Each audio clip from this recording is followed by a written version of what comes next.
Advocate Saiful Islam আলিফকে, যাকে শহীদ করা হয়েছে, সেও আমাদের সাথে ছিল। এই জায়গায় তাকে কোপ দেওয়া হয়েছে এবং এখানে এমন ভাবে ইট দিয়ে থেতলাই দেওয়া হয়েছে, বাড়ি দেওয়া হয়েছে, তার মগজ বের হয়ে গেছে এবং তার একটা চোখ বের হয়ে গেছে আর একটা চোখ এভাবে খোলা আছে। এর পরবর্তী সময়ে তারা জয় শ্রীরাম দিয়ে দিয়ে পুরো শহরে তারা মিছিল করতেছে, ইট পাটকেল মারা শুরু করছে আদালতে, এবং আমাদের সামনে আদালতের চেয়ার ভাঙচুর করতেছে। তখন প্রশাসন তাদেরকে যখন বাঁশি বাজিয়ে সরিয়ে দেওয়ার চেষ্টা করতেছিল, তখন তারা তাদের সাথে নিয়ে আসা বিভিন্ন ধরনের লোহার পাইপ, জিএ পাইপ, এগুলো নিয়ে আদালত প্রাঙ্গণে যে আমাদের আইনজীবীদের গাড়ি, সাধারণ বিচার প্রার্থীদের যে গাড়ি আছে, যা যেভাবে পারছে ভাঙচুর করে নিচ দিয়ে আমাদের গাড়ি যেদিকে এক্সিট হয় সেদিক দিয়ে তাদের সরাই দিচ্ছে। সরাই দেওয়ার পরবর্তী সময়ে তারা যাওয়ার সময় আমাদের যে আদালত ভবনের যে মসজিদটা আছে, সেই মসজিদে, এটা ভিডিও ফুটেজটা দেখলাম অনলাইনে আসছে, সেই মসজিদে মোহরমোহ তারা ঢিল মেরে মসজিদের কাজ ভেঙে দিছে এবং গাড়ি ঘোড়া যা পাইছে সব ভাঙচুর করছে। এখানে প্রথম হচ্ছে আজকে সকাল 10:30 থেকে 11টার মধ্যে পুলিশ প্রিজন ভ্যানে করে, পুলিশের একটা ডিবি অর্থাৎ একটা মাইক্রোতে করে ইয়েকে অর্থাৎ চিন্ময় দাস, যে চিন্ময় কুমার, তাকে হচ্ছে চট্টগ্রাম আদালত ভবনে নিয়ে আসা হয়। নিয়ে আসার পরেই এর মধ্যে আমরা দেখলাম যে সেনাবাহিনী, পুলিশ চতুর্দিকে নিরাপত্তা জোরদার করছে আদালত প্রাঙ্গণে।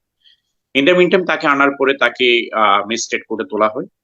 ম্যাজিস্ট্রেট কোর্টে তোলার পর্যায়ে শুনানিতে বিভিন্ন বাক বিতণ্ডা হয়। প্রথমে কোর্ট হচ্ছে যে আমাদের মেট্রোপোল MM6 এর কাজী শরীফ সাহেব, মেট্রোপলিটন ম্যাজিস্ট্রেট, উনি একটু বিব্রত বোধ করেন। আফটার দেন এটা দ্বিতীয়বার আবার শুনানি হয়। শুনানিতে হচ্ছে আইয়ু, তদন্তকারী কর্মকর্তা, তাকে রিমান্ডের প্রার্থনা করেন এবং আসামি পক্ষে যারা আইনজীবী ছিল, সনাতন ধর্মাবলম্বী এবং যারা ছিল, তারা হচ্ছে তার জামিন প্রার্থনা করেন।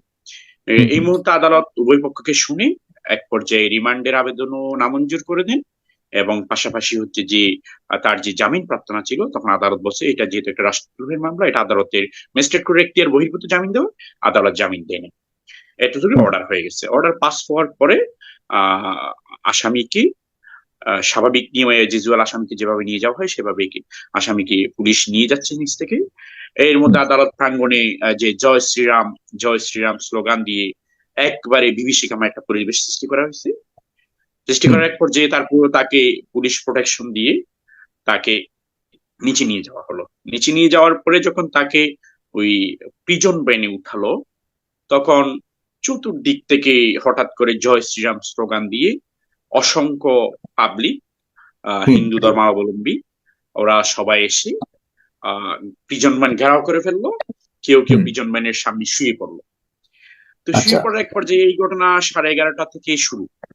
11:30 থেকে দেখলাম এর মধ্যে তাদের আরো অসংখ্য লোক কোর্ট বিল্ডিং এ ঢুকতেছে, নারী পুরুষ, কেউ গেরুয়া পতাকা নিয়ে আসতেছে, কেউ হাতে ব্যাগ নিয়ে, বিভিন্ন ধরনের তারা আসতেছে।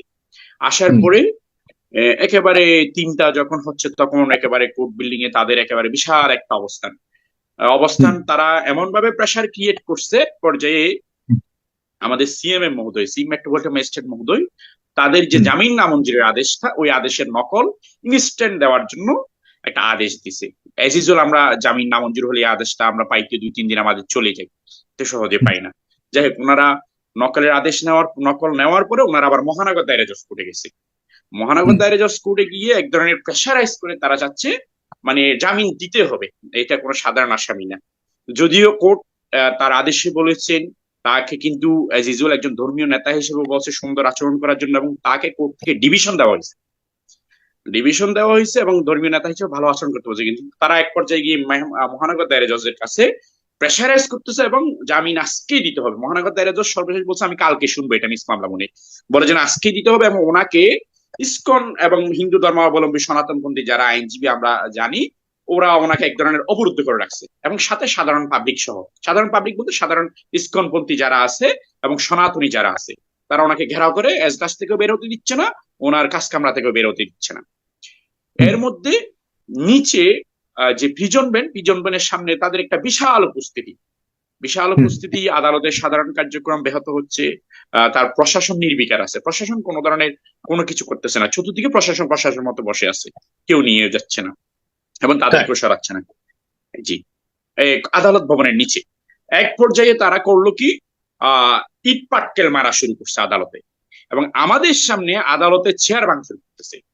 তখন প্রশাসন তাদেরকে যখন বাঁশি বাজিয়ে সরিয়ে দেওয়ার চেষ্টা করতেছিল, তখন তারা তাদের সাথে নিয়ে আসা বিভিন্ন ধরনের লোহার পাইপ, জিএ পাইপ, এগুলো নিয়ে আদালত প্রাঙ্গণে যে আমাদের আইনজীবীদের গাড়ি, সাধারণ বিচারপ্রার্থীদের যে গাড়ি আছে, যা যেভাবে পারছে ভাঙচুর করে নিচ দিয়ে আমাদের গাড়ি যেদিকে এক্সিট হয় সেদিক দিয়ে তাদের সরাই দিচ্ছে।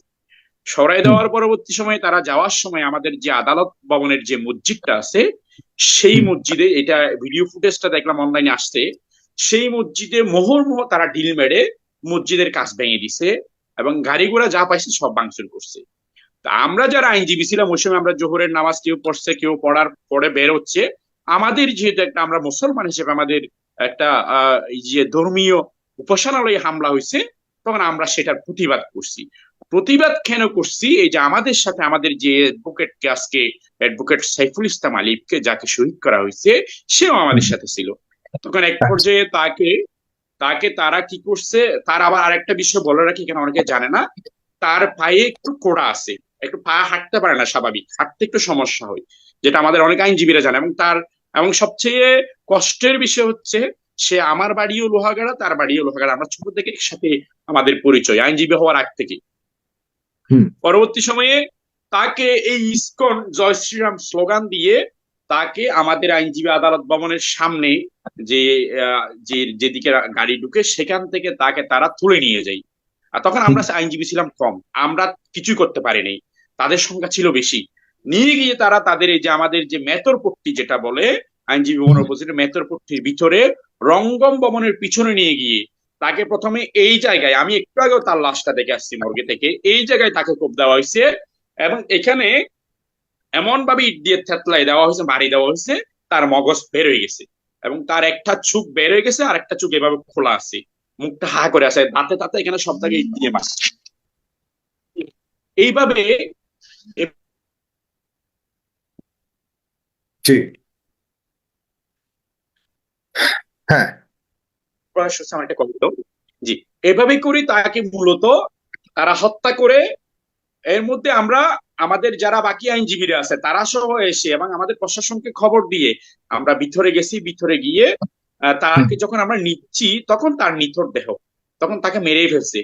এখন শুধু থাইতে নয়, আমাদের এদিকে যাওয়ার সময় আমাদের কিছু হিন্দু ভাইদের গাড়ি ছিল, তারা নিজেদেরকে হিন্দু পরিচয় দিছে, তারপরেও তাদেরকে জয় শ্রীরাম স্লোগান দিয়ে তাদেরকে মারছে, তাদের গাড়িগুলো ভাঙচুর করছে এবং আমাদের অসংখ্য বিচারপ্রার্থীকে তারা ইট পাটকেল দিয়ে মেরে মাথা ফেটে দিছে। আমাদের আরো দুই একজন আইনজীবী আহত হয়েছে এবং রঙ্গম টাওয়ারটা যেটা জানায়, সেখানে আমাদের অসংখ্য আইনজীবী, ওই আইনজীবীদেরকে তারা এক ধরনের জিম্মি করে রাখছে। পরে আমরা প্রশাসন সহ গিয়ে তাদেরকে আমরা কি করছি, উদ্ধার করছি। এই হচ্ছে আজকের মূলত অবস্থা। এর পরবর্তী সময়ে তারা জয় শ্রীরাম দিয়ে দিয়ে পুরো শহরে তারা মিছিল করতেছে। এই ছিল আজকের অবস্থা।